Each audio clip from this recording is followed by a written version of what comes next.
वतीनं अमृतसरमध्येही ड्रोन हल्ले करण्याचा प्रयत्न केला गेलाय, मात्र भारतानं चोख प्रत्युत्तर पाकिस्तानला दिलेलं आहे। हे थेट दृश्य आपण बघतोय अमृतसरमधील। या ठिकाणी पाकिस्तानचे ड्रोन आपल्याला दिसतायत, सायरनचा आवाज ऐकू येतोय। संपूर्ण परिसरात ब्लॅकआउटची घोषणा करण्यात आली आहे। या ठिकाणी पाकिस्तानने ड्रोन हल्ला करण्याचा प्रयत्न केला, मात्र भारतानं चोख प्रत्युत्तर पाकिस्तानला दिलेलं आहे। पाकिस्तानचे ड्रोन हवेतच पाडण्यात आलेले आहेत। पाकिस्तानचा हा देखील प्रयत्न अयशस्वी ठरलाय। ही दृश्य आपण बघतोय अमृतसर मधील।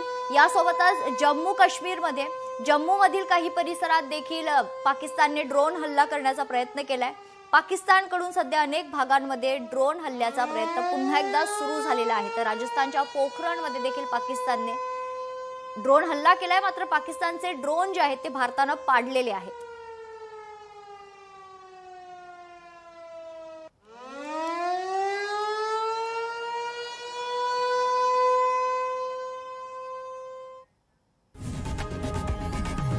लोकशाही मराठी ऐका, पहा, जागरूक रहा।